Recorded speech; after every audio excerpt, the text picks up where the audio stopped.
Um, so I've done, a number of things here. I've done the date and everything else. I've thrown out the reviews. Again, just to point it out, location might matter, particularly with some of the top research topics that we're working with, looking at the United States, American society, things like that. Again, more options will pull it up. Again, the United States gets different names: United States, US, United States, US. So again, you're going to have to include all of those. If you want to throw out other locations, you can certainly do that. Also, working our way down the list, you'll see as I work my way down, I'm sure I'll run into eventually here, like New York.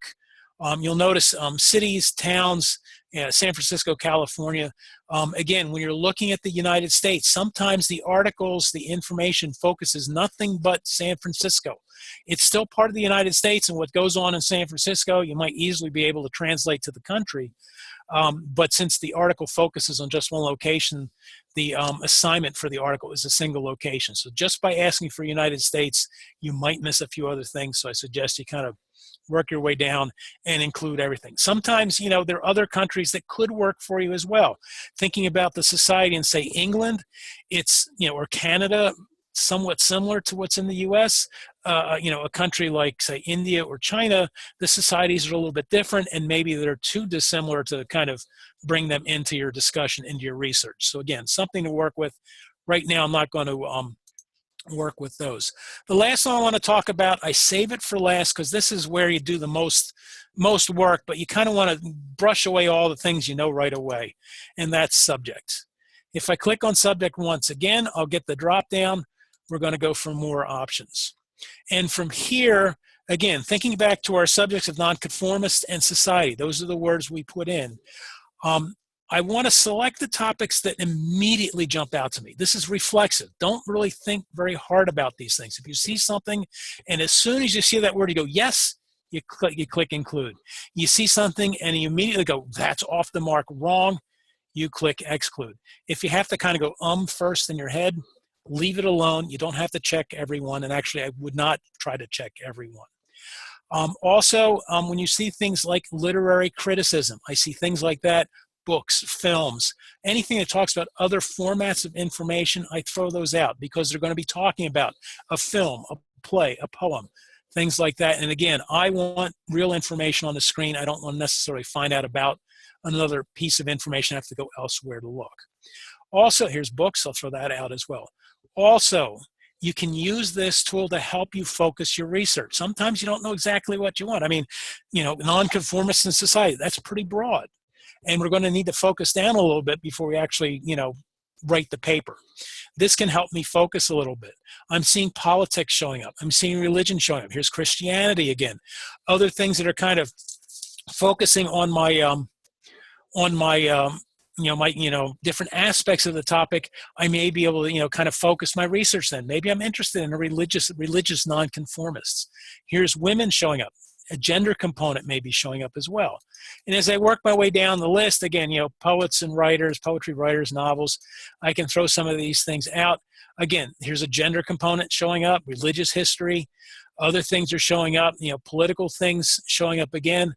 LGBT things are showing up, another avenue I might want to consider and such. And again, working my way down further, just kind of throwing out a few things that go down the list. Motion pictures, can throw those out. Another religious component, church and state, and even a more focused aspect than just a religion or some religious nonconformism, things like that. Here's the male component of kind of that gender thing here. And work my way down some further. I think I'd see, here it is, musicians and conductors. I know Dr. Tabor mentioned, musicians as sometimes being that rebel, that outsider. Maybe you want to go right into that aspect. Of course, in our search, we're only going to find 27 things that show up. That might be a little bit short on everything we want. Once I've done this, I've applied a few things, I redo my search, and it'll take me from, thousands of things and will narrow me down even further. So I've narrowed myself down a bit further. The more I pick and choose, the more I kind of focus in my search. So from here, then I can kind of look through some of my results. I can always tweak things a little bit here if I wish. One comment, say for example, I do want to look at musicians. So I want nonconformist and society. I want to add musicians to my search. When I do a new search in the box, all the things I did down here about dates and subjects and all, they go away. The database sees a new search. It wants to show you everything from that new search first. You'll have to kind of redo some of the work narrowing things down. But really, this can be a very powerful tool to help you kind of narrow down your focus and such as you're doing your research. Also, just to mention, I kind of mentioned it before, MLA citations, the databases, 8th edition, across the board, not quite. eBury, I mentioned before, not using it. The other notable exception that I'm aware of is the Oxford English Dictionary. If you use that for a definition or something like that, and you wish to cite that definition, that one from the OED, again, they're going to give you the 7th edition formatting. But the big databases, ProQuest, EBSCOhost, they're all using 8th edition formatting now. So overall, the databases are kind of giving you the formatting that you need. I mentioned the web. Why can't we just go out on the web? Why can't I just Google everything? I mean, I'm used to it. And Google is that, that familiar, free, easy to use, convenient place to find information. However, there are drawbacks to a traditional kind of Google-esque search. Firstly, millions of things. You do a Google search, very often you get a huge number of things in your results. I don't want to have to look through that many things. Also, a web search tool, you pick it, Google, Yahoo, Bing, whatever. It will miss things that are out there on the web. I guarantee it. I bet the whole farm on it. A good example is just the stuff in our databases. Google didn't pay for the databases. They can't get in. They can't tell you what articles are in the databases. So it will miss information that's out there. Often the almighty dollar shows up in your web searches. I mean, how often do you see, Amazon or shopping at Yahoo or something like that trying to sell you things? I'm not trying to buy things here. I want to be able to find information I can use for my research. So again, it just kind of muddies the water a little bit when doing, academic kind of level research. Now, thinking about Google a little bit, we all use it. I use it. I'm sure you all use it. Maybe you prefer Bing or Yahoo or something else, but we all have our favorite search tool. And just pause and think for a moment. The last time you used Google, what was it you were looking for? What do you use it routinely for? We all use it, for all sorts of things, not just for coursework, for daily kind of living kinds of things as well. And when I thought about the kinds of things you might use a tool like Google to look for, things like, you have an argument with a friend over dinner. Who hit the most home runs last season? You go out to Google, you do a quick search. Oh, there it is. I just got a speeding ticket. I was 20 miles over the speed limit. I'm going to get points on my license. I already got a bunch of points. Is this going to cause me some real trouble or not? How many points is this going to add to my license? Again, I look it up. I need a phone number for a restaurant. I need directions. I need to know what the weather's going to be like.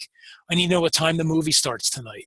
These are all sorts of things that we all use a site like Google to help us find. However, when we think about using it for these things, everybody does this. And when I did a little research looking at everybody in the U.S., according to the Federal Census Bureau, the most recent data they have from 2015, 66%, 2/3 of the American public, the adult American public, do not hold a bachelor's, a master's, or a doctoral degree. You're taking college level classes. I'm expecting that you're looking to get that bachelor's degree at least, maybe a master's, maybe a PhD. You want to be part of the 1/3 that has those degrees. But think about it. You need college level information. Google is geared for 100%, not just the 33%. So consequently, it can make it kind of hard just using traditional Google to find that stuff you need for that college level kind of information. So it's something to consider when you choose the place to go to find information for your research. So you choose to step over the line.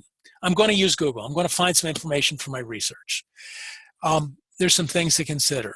And the most important thing to think about is just, did I find good stuff or not? I mean, think about it. These days in particular, there's so much discussion going on about fake news and everything else out there on the web. The quality of web information varies greatly from site to site. Think about it. Often you're the only person that decides whether you're going to use it. You see it on the screen, you make a decision, yes, I'm going to use it, no, I'm not. And, the web is a great free-for-all. I mean, that's one of the great things about it. Everybody gets to say what they want, put up what they want. But think about it. The everybody's that are out there. Some people are brilliant. They're geniuses. You know, they really know their stuff. Other people think they know their stuff and they don't. And all of these people are up here, the malicious ones, the nasty ones, the ones just trying to be funny. It's all out there, and you have to kind of pick through it.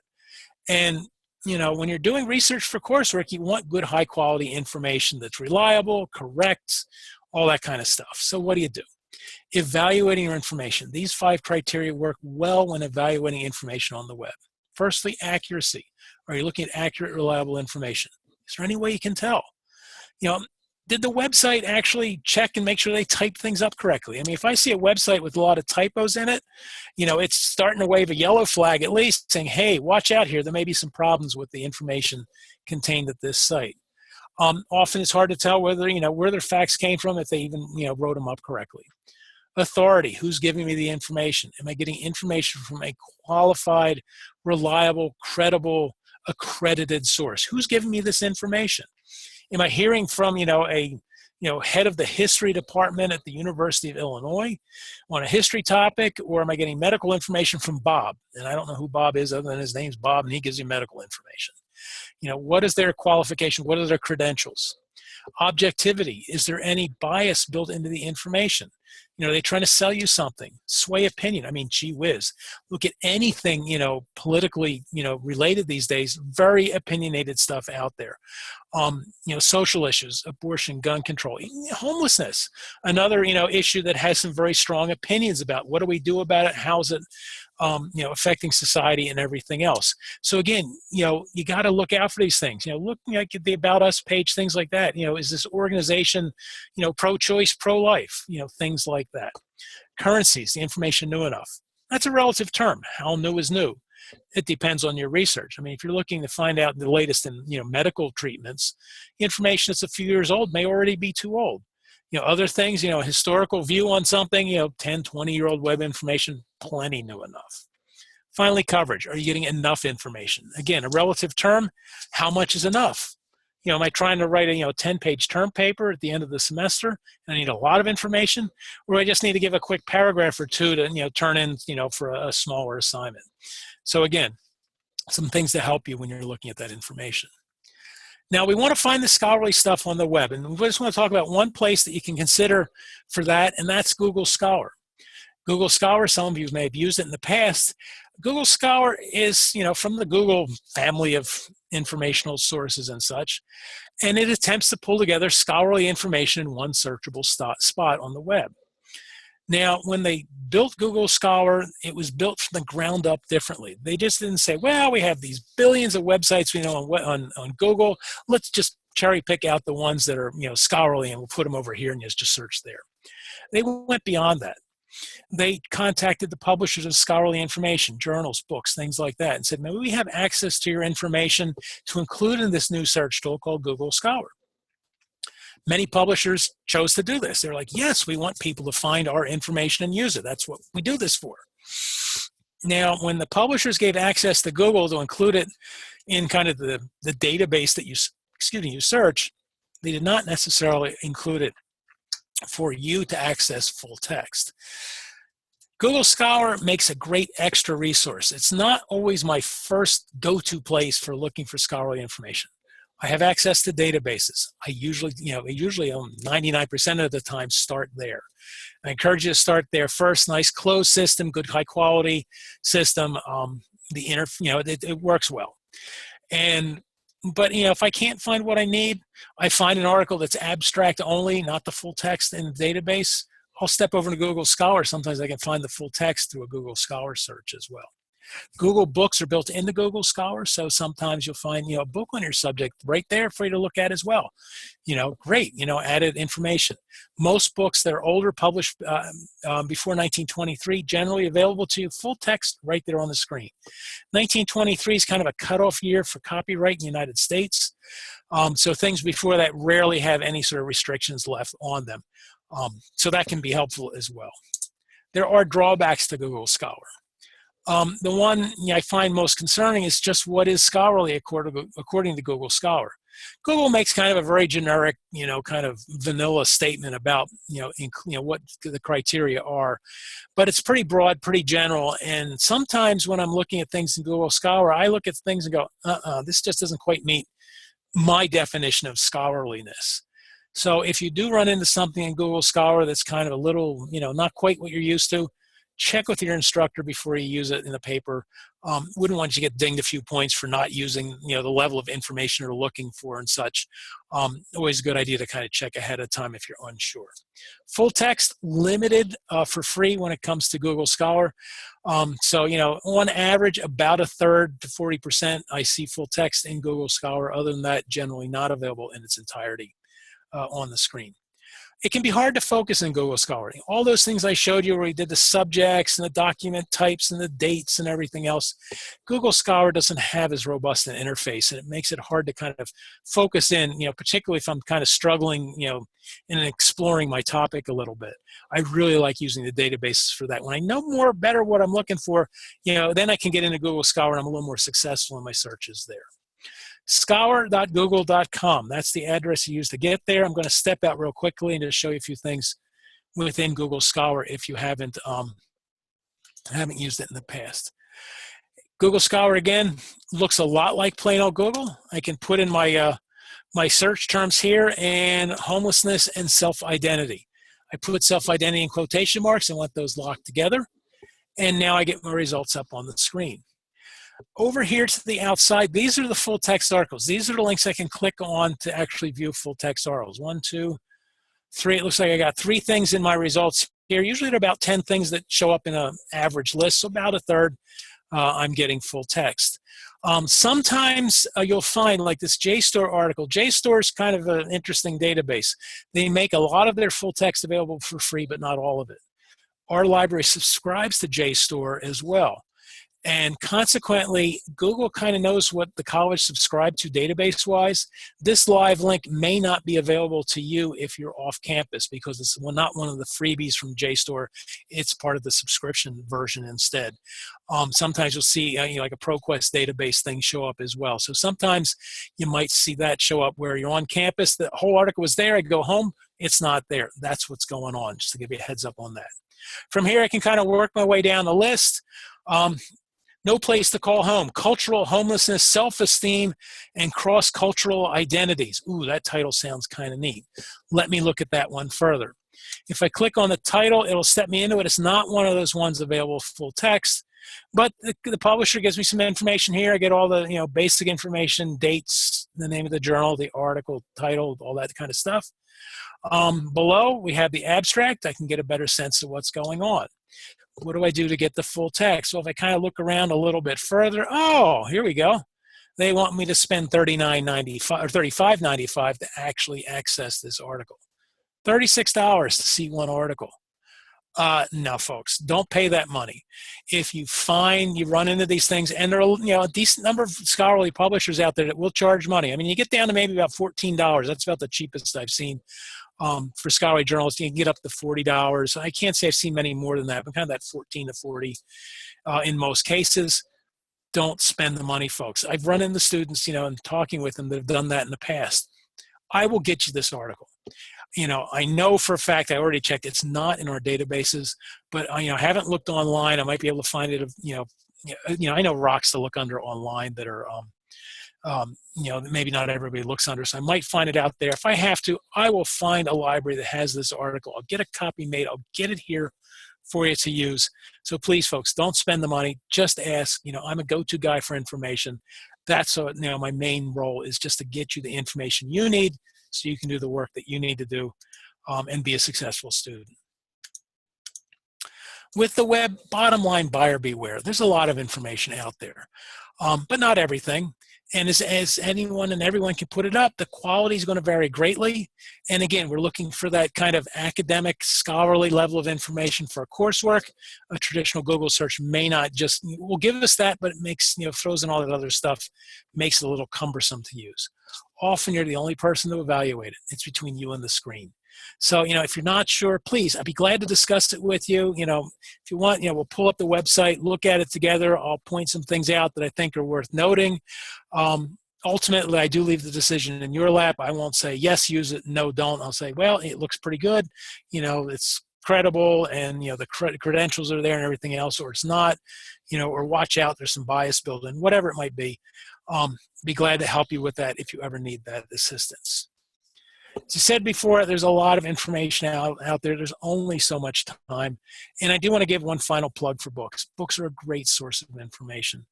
Please don't discount them. I know for some of the assignments you'll have for some of the, this course, you'll likely be asked to use books. You have to use a book as part of the list of sources you use. But really, for any research, books are a great source of information. Don't discount them just because they're big and such. In many cases, for research purposes, you won't have to read the book cover to cover. Again, think about it. I'm doing a paper on the American Revolutionary War. In particular, I'm writing about the Battle of Trenton, George Washington's, crossing the Delaware, all that kind of stuff. I find a 400-page book about the American Revolutionary War. It's not going to all talk about that one battle. So, use the index at the front of the book, or the table of contents at the front of the book. It gives you all the chapters. Here it is, Chapter 8, George Washington's campaign into New Jersey. There's the chapter I need. I need to read one chapter. The back of the book, the index. Think of it as almost like a web search of the book presented alphabetically. Look for Trenton, Battle of Trenton, things like that. There it is. It's page 301 to 309. 8 pages. I need to read 8 pages out of a 400-page book. Again, some great information is contained there. And really, sometimes, depending on your research, books are the best source. Articles, journal articles and such, they're excellent sources of information, but they're not always the best given the topic you're looking at. So allow books to be part of the kind of plethora of information you use in your search. Again, just to reiterate one more time, quality research. Craft a good search. Think about the keywords, the and, not, or connectors, the quotation marks for phrases. All those things will help you out. The database is a great source of information, nice closed system. They work well. They're meant for, academic research and such. That's what they're there for. So, please give them a use. Abstracts from articles will help you pick the ones quickly and easily. You don't have to read a 15-page journal article to decide you don't like it. Use that abstract up front. Citation tools, again, MLA 8th in most cases. So you're good to go on that front. Allow your initial search successes to help you out as well. When you're first starting out, even if you kind of sort of know what you want when you find the first couple you're going to hang on to, look at them. See if there's a term, a concept that you hadn't thought of that could really make things even better in the search box when you start out. Again, if you need more help down the road a piece, please feel free to contact us. Contact information on the screen. You should have it available to you elsewhere within your Blackboard shell and such. I think we have a handout that you have available as a PDF somewhere in your shell. So please feel free to stop on by, and really, it's your turn to look for information.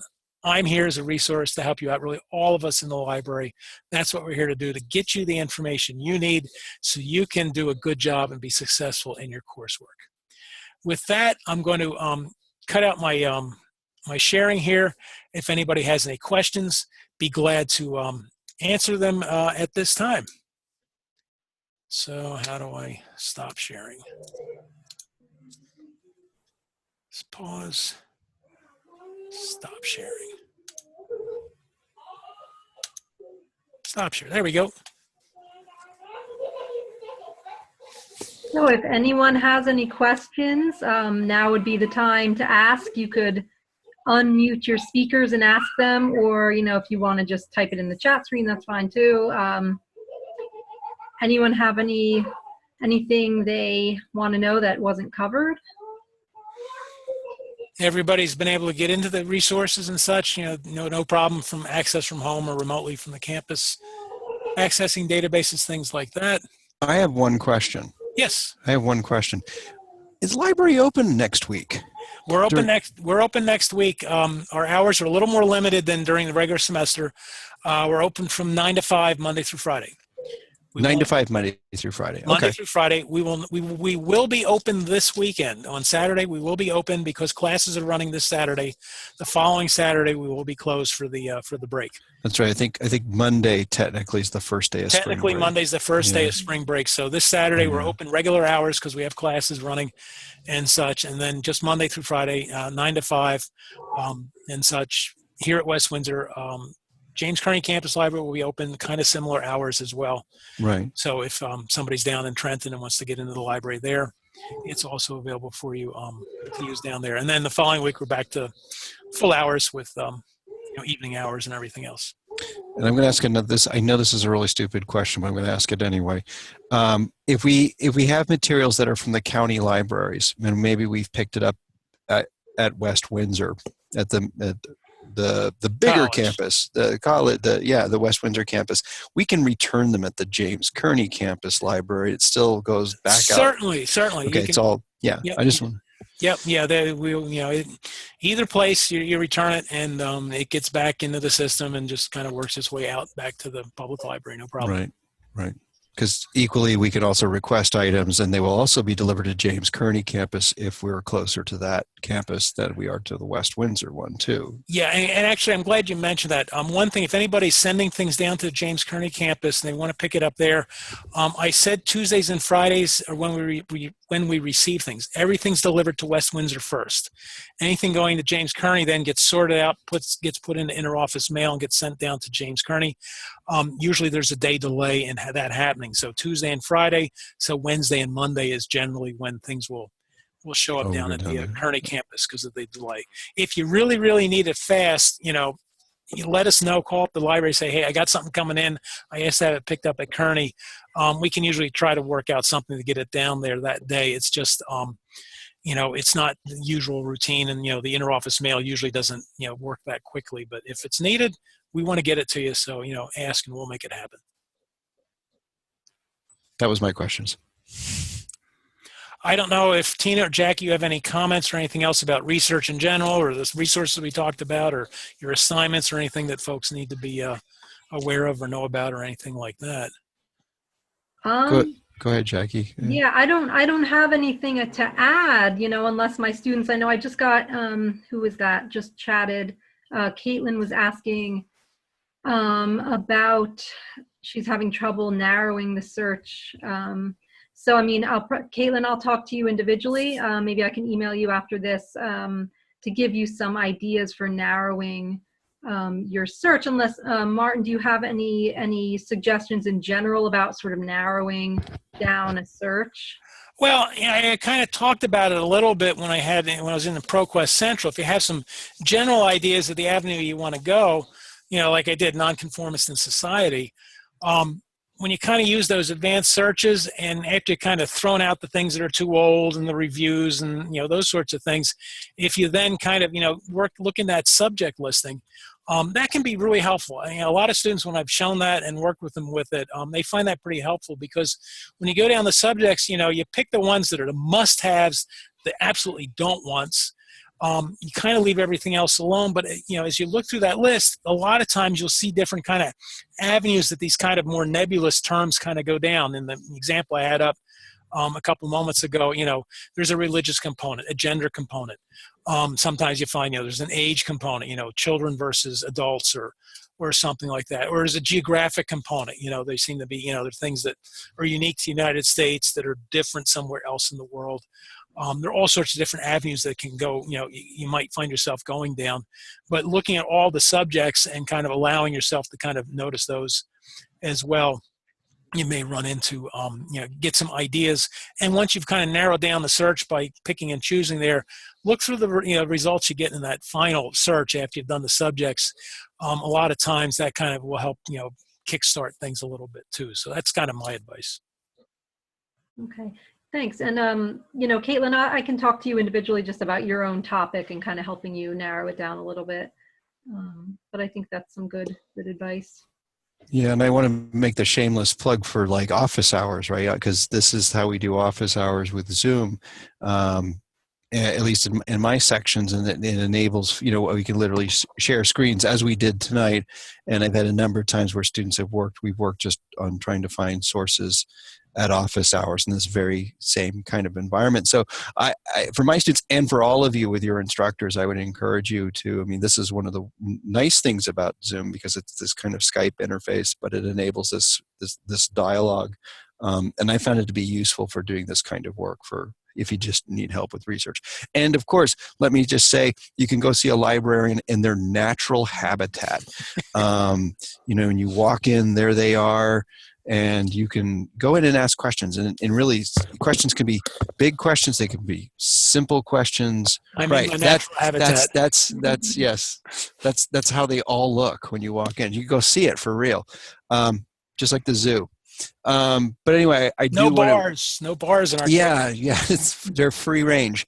But I encourage all of you to go to the library, and it can be a simple question, it can be a long question, you can be there for an hour, you can be there for 5 minutes, and you can go as many times as you want. You've already paid for it all, so take advantage of it. Yeah, we're here to help. Yes, I will agree. And also, near the end of the semester, everyone's going to have to go for one of your assignments. So might as well get a head start. Yeah, get used to it. Get used to it. So you may be seeing this face. Yeah, exactly. He's much taller in real life. Anyway. And I just wanted to say, Martin, you touched on,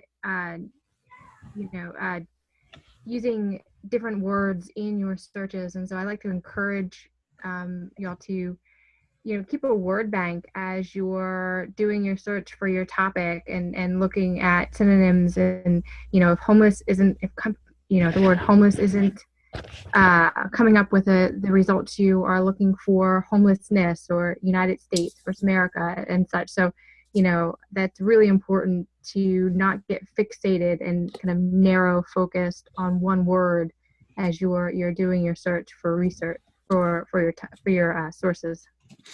Yeah, I certainly second that, because I see it, regularly here in the library.